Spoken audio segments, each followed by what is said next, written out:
आज आपण कोल्हापुरी स्पेशल पुण्याची वडी बनवीत आहे। त्याच्यासाठी साहित्य बघा काय काय लागते। आपण पीठ मळायला घेऊया। त्याच्यासाठी काही मैदा 1 वाटी, डाळीचं पीठ 1 वाटी, काश्मीरी मिरची अर्धा चमच, लाल मिरची अर्धा चमच, हळद, गरम मसाला, मीठ, हिंग, जिरा पावडर आणि तेल। हे 2 चमच तेल घेतलेलं आहे मी। आता तेल गरम करून पिठात टाकायचं। आता हे असं पीठ चाळून घ्यायचं। असं दोन्ही पीठ चाळून घ्यायची। मग मसाला त्याच्यात मिक्स करायचं। तेल गरम करून टाकायचं। त्यात आपण मसाला टाकून घेऊ। असं पिठात मसाला टाकायचं वरच्या कवरसाठी। वरचं कवर असं मिक्स करून मळून घ्यायचं पीठ। आता आपण तेल गरम करून घेऊ। आता हे 2 चमच तेल घेतलंय ना, तर असं गरम करून घ्यायचं। मग त्याला मोहन टाकायचं। आता आपण गरम करून घेतलं तेल, असं चांगलं गरम करून घ्यायचं। मग त्याच्यात मिक्स करायचं। आता हे आपलं मोहन गरम आहे। आता जरा चमच्याने असं हलवून घ्यायचं। असं मिक्स करून घ्यायचं आणि चांगलं हाताने असं मळून घ्यायचं। चांगलं पिठाला तेल लागलं पाहिजे। हे बघा आता मोहन चोळून घेतलं पिठाला सगळ्या। कसं असं मोठा होतोय, असं पिठाला मोहन लावून घ्यायचं। मग थोडं थोडं पाणी टाकून असं घट्ट गोळा मळायचा। लई पातळ मळायचं नाही। आता आपला झाला असा पिठाचा गोळा बनवून। असं लई पातळ बी नाही, लई घट्ट बी नाही, असं चपातीच्या पिठापासून जराशी घट्ट करायचं। आता तेलाचा जरा हात लावून घ्यायचा त्याला। असं तेलाने जरा गळसून घ्यायचं। सारणासाठी साहित्य काय काय घेतलंय मी। हे 1 वाटी खोबऱ्याचा खीस, मीठ, लाल तिखट, ही काश्मीरी मिरचीचा 1 चमचा, लाल मिरचीचा 1 चमचा, धना पूड, जिरा पूड, शेंगदाण्याचा पूड 2 चमचे, गरम मसाला, ही तिळाचा आणि खसखशीचा पूड आबडधोबड वाटून घेतलाय, हिंग आणि हळद। आणि आता आपण त्याच्यात 2 चमचे खसखस टाकायची। हे 1 चमचा टाकायचा, तिळाचा 1 चमचा, असं अख्खं टाकायचं आणि वाटून घ्यायचं आबडधोबड। आणि 1 वाटी कोथिंबीर, हे आले लसणाची पेस्ट, आले लसणाची पेस्ट टाकली 1 चमच। आता हे मिक्स करून घेऊ आपण सर्व।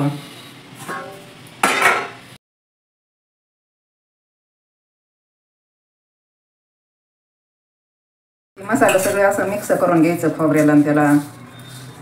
आता ते मिक्स केलं की मग कोथिंबीर टाकायची त्याच्यात। 1 वाटी कोथिंबीर घेतली चांगली मी धुवून सुकवून, बारीक चिरायची आणि अशी त्याच्यात मिक्स करायची। बघा आता आपलं सारण कसं झालं। असंच तुम्ही बी बनवून घ्या।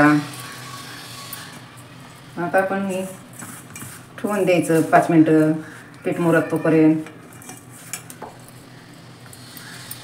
हे बघा आता आपण लाटा घ्यायची लाटी। असा छोटा उंडा घ्यायचा, चांगली पातळ लाटायची।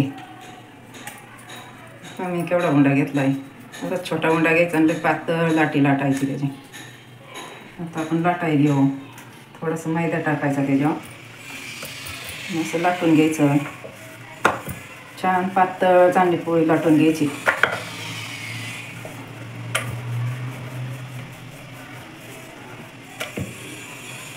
थोडंसं पिठीचा हात लावायचा मैद्याच्या, जास्त बी नाही घ्यायची। बघा आता कशी पातळ पोळी झाली आपली। आता अशी पातळच लाटून घ्यायची। आता ही झाली लाटून, नाही का कशी पातळ लाटली। आता याला तेल लावायचं जरा। थोडा तेलाचा हात लावून घ्यायचा सारणाच्या खाली। असं तेल लावलं म्हणजे मग चिकटून राहतं सारण। असं तेलाचा हात लावून घ्यायचा, मग त्याच्यावर सारण टाकायचं। भरपूर सारण टाकायचं। कशी मी टाकते सारण। कडणी असं अर्धा इंच जागा सोडायची, कडाला नाही पांगवायचं फार। असं दाबून घ्यायचं चांगलं बसवून। असं हाताने दाबायचं हलक्या हलक्या हाताने। असं लाटण्याने ते पावून बसतं, सुटत नाही तेलात। चालते. आता असं लाटणं फिरवायचं. आता हे बघा कडेने असं जरा पाणी लावून घ्यायचं. आपण मोकळी जागा सोडली ना तेवढंच पाणी लावायचं, म्हणजे असं चांगलं चिकटतं. असं दुमडायचं, चांगला घट्ट दुमडून घ्यायचा.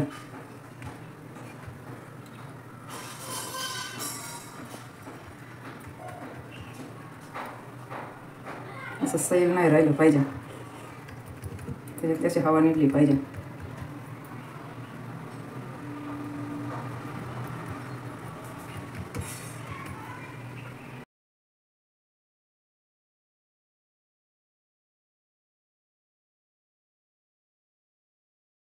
तसंही करायचं, त्यातली हवा काढून घ्यायची. अशी हवा भरती ना दुमाडताना, त्याच्यात मग अशी हवा काढून घ्यायची.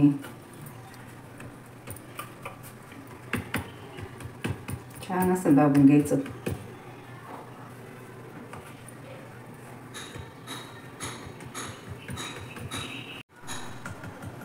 आता इकडचं मोकळी असते ना, ती मोकळी बाजू काढून घ्यायची. जसं सुरीने कापायचं.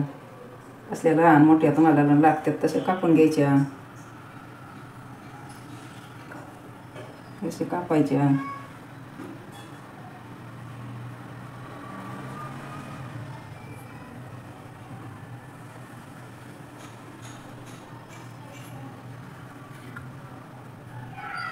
मोकळी बाजू काढून घ्यायची. बघा कशी झाली. असा रोळ घट्ट केला ना म्हणजे त्याला सुटत नाही. कशी आली आपली वडी, छान कापल्या गेली. आता आपलं तेल तापलं. आता आपण हे तळून घेऊया. चांगलं तेल टाकून द्यायचं, जरा मग मंद करायचा, लई फुल नाही ठेवायचा गॅस. अशा तळून घ्यायच्या.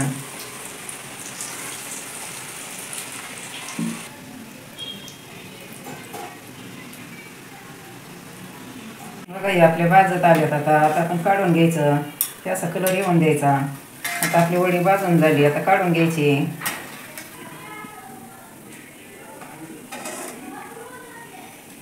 अशा उभ्या ठेवून असं तेल नितळून घ्यायचं त्याचं.